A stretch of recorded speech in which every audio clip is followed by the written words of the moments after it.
So another big point was I just gotta get through this quickly, man. The Dagger Boys and the Star Girls, jeez, Thief Story's back. They are they're gonna be, in my opinion, four of the top, maybe I'll say three of the four probably top DPS classes and top five classes, and four probably the top seven or eight. Just how? How are classes like heroes getting final damage nerfs? How are people how are classes like support classes getting nerfed, whatever, and people are losing skill percentage left and right, and across the board, thieves are getting buffs. Like, what?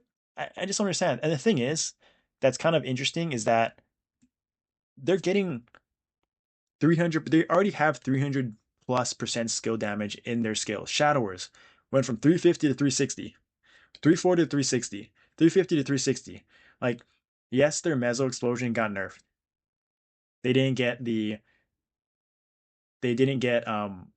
that, right? But they got advanced blessing, advanced dark sight. They got more boss attack. They got more physical damage from their passive buffs. They got more physical attack percentage. They got more physical damage again in their skills. Assassinate even got a buff. Like, Shadower was arguably the best DPS in the game. Kind of, I mean, I don't think it's even questioned. And while other classes are getting nerfed down, they got a buff. Crazy. Night Lord, same way. People are complaining about Quad Star going from 280 to 240. You'll be fine. You're still going to cap those lines. And everything else got buffs. And Assassin's Marks got a 60% buff. Dot damage.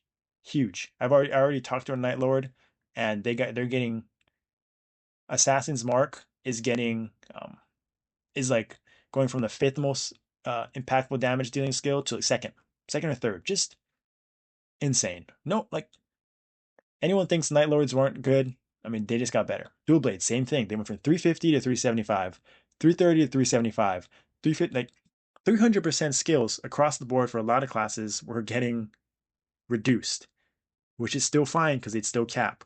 But they got Blade Mastery from 200 to 250%. They got extra stats from all their passive buffs, crit damage, physical attack, physical damage, like added boss attack for Thorns.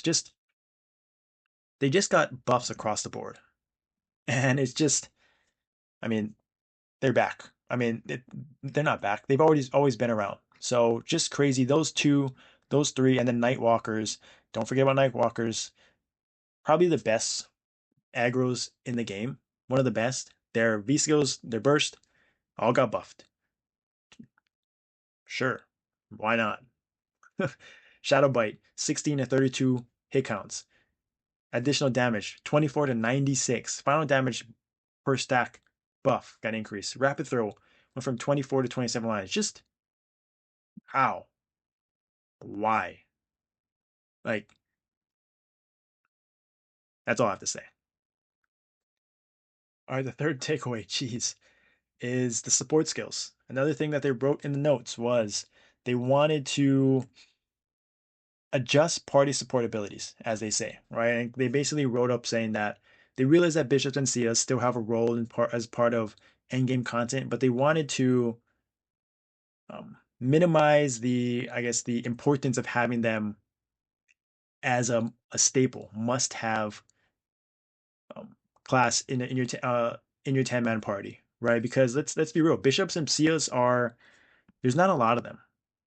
So if you're always relying on doing certain content with them, then it just makes it hard for other classes to get opportunities, other players to get opportunities. So, and I've experienced that firsthand, where life without a bishop in a will, life without a Sia is different. Is much There's just a lot more room for error with those classes, whether it's through Heaven Door, Benediction. Sia obviously has Hourglass.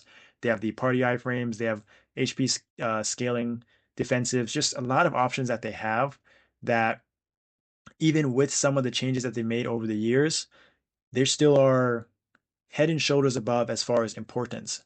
And so they tried to nerf some of those skills, it seemed like.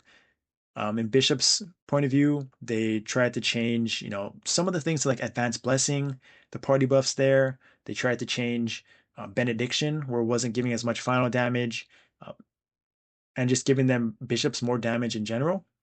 So kind of treating them sort of like a just a DPS class with a few support skills.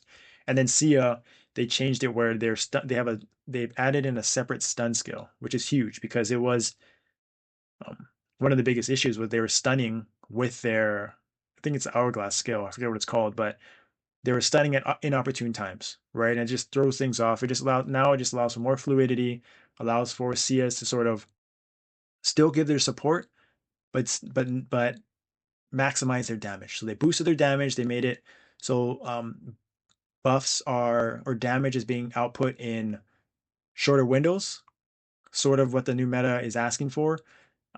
More lines and less time, and then it just allows them to, both classes to be treated more as DPSers and not have to sacrifice DPS for support. So very interesting kind of what their thought process was. I think it's um, great for the Seal players and Bishop players. There's just a lot more, you know, I, I think I think they still have that option to be support healer type of class, but they still can do DPS, which is what a lot of people want to do at the end of the day, right? So, um, and then also I had to throw Shades in there as well, kind of for the opposite reason, where they didn't. I guess the funny thing was that they didn't touch Paladins or Phantoms and not really treat them as support classes. Where, where I think that their support is arguably just as valuable. Like single res is probably more valuable than mass res, Bishop's mass res at this point. Phantoms can give time leap. Um, Pallies can give echo and sacral. So there's a lot of benefits to support value that paladins and phantoms have that um, didn't get touched, and I feel like it's still very very strong, right? But then we have to get to Shades. Shades just got absolutely gutted. Um, Shade split got nerfed from 30% to 15%, and also Shade split did not get time leap. Sorry, their Shade split did not allow for to be time leapt, which is interesting because they kind of talked about it in their development statement where it was before each there are phases in each boss. Think of like Archon, each phase, it kind of reset the boss so you could time leap and then split every phase. And they wanted to take that away. So they just decided to not time leap it altogether, which I think was, in my opinion, was the wrong move. I think if this was one of the reasons why they did it, I think they should have just adjusted the actual whale boss or the actual bosses that have the different phases to not be treated as like a new phase, right? Being able to a new boss completely, right? And that probably was challenging, and this was probably the easier route.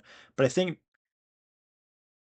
like um, kind of screwing Shades in that sense because of certain bosses is rough because apparently this is not something that happened in KMSM.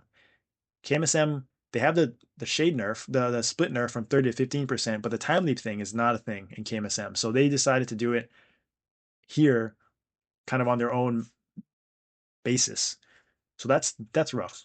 That is rough. And the thing is, Shades damage wasn't that great altogether. They gave them a slight buff, but Spirit Claw felt kind of underwhelming. Their damage felt underwhelming, and there's just not a lot of Shades out there. I just didn't feel like they needed to overhaul everything, for a small percentage of the community when Shades like if people aren't making alt Shades, people aren't maining Shades, and let alone making alt Shades. People are making alt bishops and pallies and phantoms and even Sias even, but Shade is like that fifth support class that people want to play because it's just the damage isn't great, the and it's just not as even previously to this patch, it wasn't that um, enticing compared to other support classes. So I just felt like Shade's in a rough spot.